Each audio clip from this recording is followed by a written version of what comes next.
শুভ সকাল। কেমন আছেন সবাই? গ্রামীণ জীবন চ্যানেলের নতুন আরেকটি ব্লগে সকলকে স্বাগত জানাই। আশা করছি ভালো খারাপ সব কিছু মিলিয়ে সকলে অনেক ভালো আছেন। ঘড়িতে এখন প্রায় 7টা বাজে।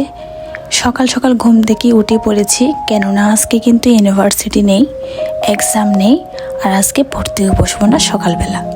তো ভাবলাম শুয়ে বসে থেকে লাভ কি, বাইরে যখন রোদটা দেখাই যাচ্ছে তাহলে বিছানার চাদরটা একটু চেঞ্জ করে নিই আর নতুন চাদরটা বিছিয়ে দিই।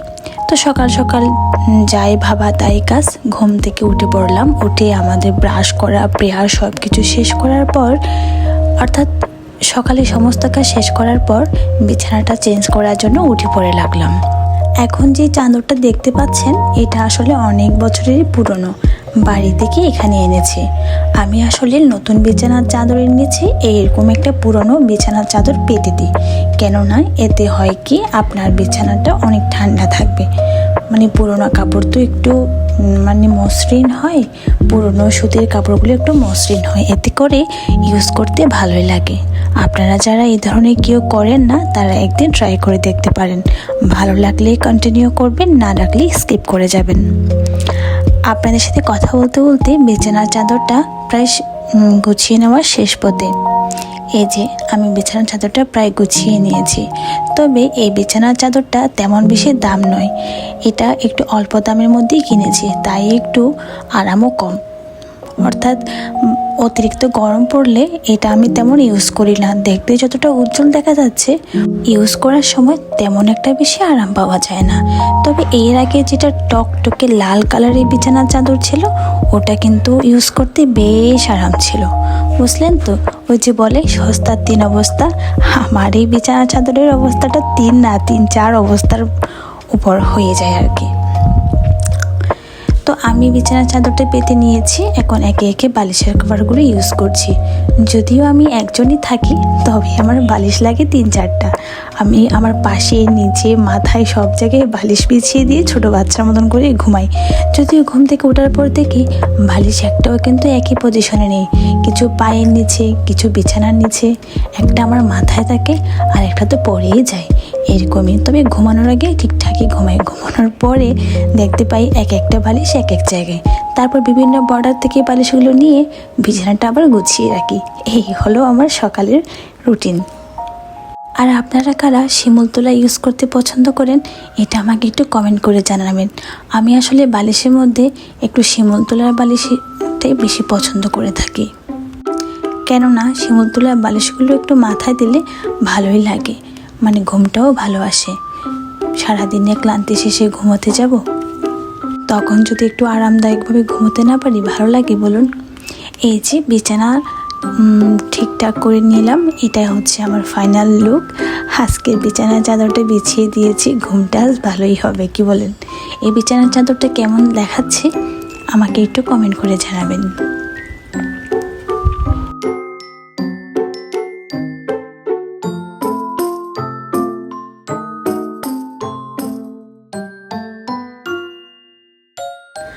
আজকে অনেকটা পুরনো কাজ করব, মানে রুমটা আজকে একটু ধোয়া মোছা করব। এতদিন পরীক্ষা থাকার কারণে অনেক কাজ আসলে করতে পারিনি, মন চাইলেও করতে পারিনি। আমি একটু ব্যক্তিগতভাবে খুঁতখুঁতে স্বভাবের, একদম ছোটোবেলা থেকে, জানেন তো। মানে কোনো একটা ধুলোবালি হলো না, তাই আমি একটা নেতা বা কাপড় দিয়ে একটু ঘষে নিলাম, এই ধরনের। আমি ছোটোবেলা থেকেই না এমন।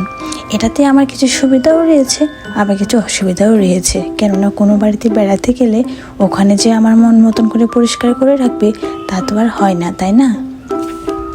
এই কাপড় ধোয়ার পাউডারটা এনেছি বেশ কয়েকদিন হয়েছে। আমি না গায়ে মাখা সাবান দিয়ে কাপড়গুলো ধুয়ে নিই, অথবা শ্যাম্পু দিয়ে আমি কাপড়গুলো ধুয়ে নিই।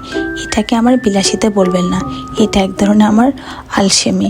কেননা যখন আমার তাড়াহুড়া থাকে ভার্সিটিতে যাওয়ার জন্য, সকাল সকাল স্নানটাই আগে সেরে নিই।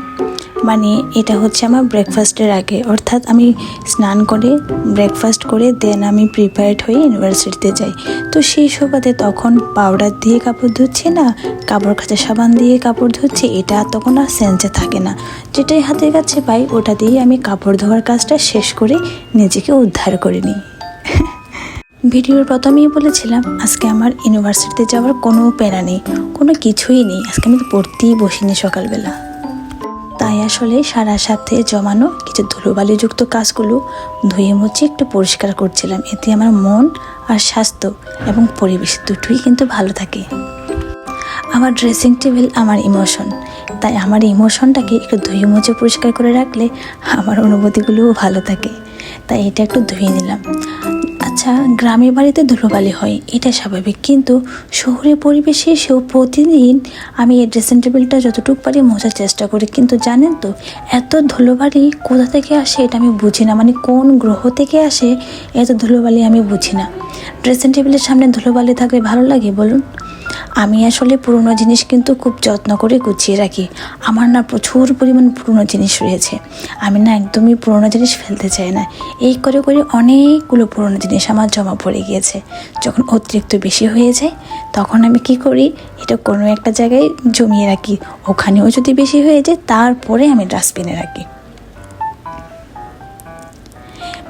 এই হলো একটা পার্ট আমি ড্রেসিং টেবিলে গুছিয়ে রাখলাম। এখন আমি এই সাইডের পার্টটাতে আমার প্রসাধনীগুলো গুছিয়ে রাখছি।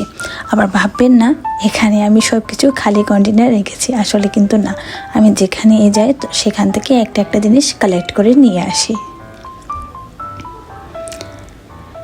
অনেক তো গল্প করা হলো, আর একটু লন্ড্রির কাজও করা হয়ে গেল। এখন যাই একটু পেট পূজা করতে। আমি আবার খুবই খাদ্যরসিক মানুষ। সকালে যদি কিছু পেটে না পড়ে তখন আমার মাথা না চোঁচো করে। প্রতিনিয়ত আমরা কিন্তু এখানে প্যাকেটের জিনিসগুলোই খেয়ে থাকি। তবে একবার দুবার আমি প্যাকেটের ময়দাগুলো খেয়েছি, মানে রুটি বানানোর ক্ষেত্রে খেয়েছি। তো আমি ভাবলাম যে জীবনের প্রত্যেকটা কিছুর আসলে অভিজ্ঞতা নেওয়াটা দরকার। সবসময় যে ব্র্যান্ডের বা সবসময় যে প্যাকেটজাত করা খাবার খাবো তা তো নয়। তাই গতকাল সন্ধ্যায় গিয়ে খোলা ময়দা নিয়ে এসেছিলাম একটু এক্সপিরিয়েন্স নেওয়ার জন্য, যাতে লুচিটা কি ফুলে কিনা ফুলে না।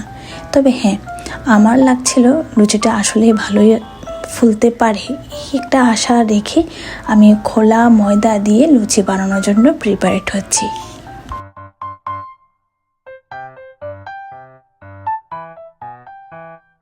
ছোট ছোট করে কয়েকটা ডো আমি বানিয়ে নিয়েছি। গতকাল রাতে কিছুই খাইনি, তার জন্য পেটে প্রচুর পরিমাণ ক্ষুধা। আর সকালে উঠে তো ধোয়া মোজার কাজ করেছি, অনেকটা ক্ষুধা পেয়েছে। আর আমার এই বেলুন দেখে কেউ কিন্তু হাসবেন না। আমি যেটা দিয়ে রুটি বানাচ্ছি এটা হচ্ছে একটা ছোট 3/4 প্লেট স্টিলের, যেটা আমি বাড়ি থেকে এনেছি কোনো ফ্রুট বা কিছু খাওয়ার জন্য। আর যেটা দিয়ে আমি রুটিটা বেলছি এটা হচ্ছে একটা হাতুড়ি বলতে পারেন, কাঠের, কিন্তু এটা কিন্তু লোহার নয়, কাঠের। এটা দিয়ে আমরা বিভিন্ন কিছু পেস্ট করে থাকি আর কি। এটা এক ধরনের গ্রামীণ ব্লেন্ডারও বলতে পারেন। আশা করি সবাই চেনেন, তবে এটাকে এক্সাক্ট কী বলে সেটা কিন্তু আমি আসলেই জানি না। জানলে আমি আপনাদের জানাতাম। আমার এখানে আসলে বেলুন না থাকার কারণে আমি লুচিটা ভালো করে তেমন গোল করতে পারি না। তারপর চেষ্টা করি গোল গোল করে মানে শেপটা করার জন্য আর কি। কী করব, আমি তো এখানে এখনও নতুন, অনেক জিনিস আমি চাইলেও নিতে পারি না। কেননা আমি এখানে অনার্সটা কমপ্লিট করার জন্য এসেছি। আমি যদি এখানে বিভিন্ন জিনিস এনে যদি একদম জমজমাট করে রাখি তখন আমার পরবর্তীতে অনার্স কমপ্লিট করার পর এগুলো নিয়ে যেতে খুবই কষ্ট হবে। তাই কোনো রকমভাবেই চলার জন্য যা যা জিনিস দরকার তাই শুধু রাখি। এই দেখুন, আমি কিন্তু একটু খুবই টেনশনে ছিলাম। যদিও আপনাদের সাথে একটু গল্প করছিলাম, তারপর কিন্তু আমি টেনশনে ছিলাম যে আমার এই খোলা ময়দা লুচিগুলো কেমন হতে পারে। যদিও খোলা জিনিস কোয়ালিটির দিক থেকে তেমন একটা বেশি এগিয়ে থাকে না, তারপরও আমার কিন্তু অভিজ্ঞতা নেওয়ার দরকার ছিল যে এটা আসলে ফুলবে কি ফুলবে না। এটা কিন্তু প্রচুর পরিমাণে ফুলেছিল যখন আমি গরম তেলে দিয়েছিলাম। এখনও দেখেন কেমন ফুলকো হয়ে রয়েছে। তো সকাল সকাল আমি ফুলকো লুচি আর সাথে আমার এই তেতো চা এটা নিয়ে বসে পড়েছি।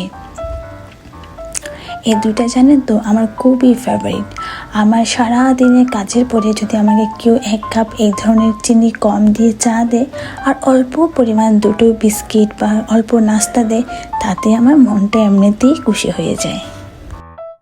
ও আচ্ছা, আরেকটা কথা ছিল, আপনারা যে যেখান থেকেই দেখছেন, আমি তো জানি না কে কোথা থেকে দেখছেন, তারা একটু কমেন্ট করে জানাবেন। আপনারা কি আসলে বা আপনারা যেখানে আছেন সেখানকার মানুষরা কি আসলে চা খেতে আমার মতন পছন্দ করে কিনা?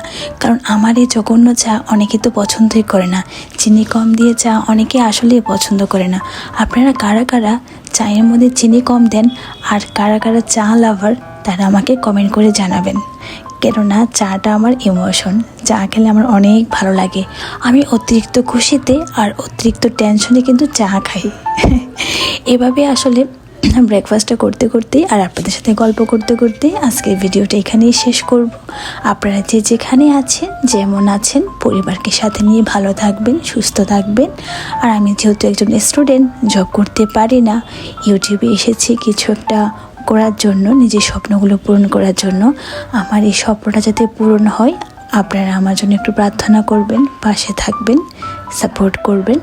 আর যদি পুরো ভিডিওটি ভালো লাগে থাকে তাহলে যদি মন চায় একটা লাইক করে দিবেন আর সাবস্ক্রাইব করতে ভুলবেন না যেন। ঠিক আছে, টাটা।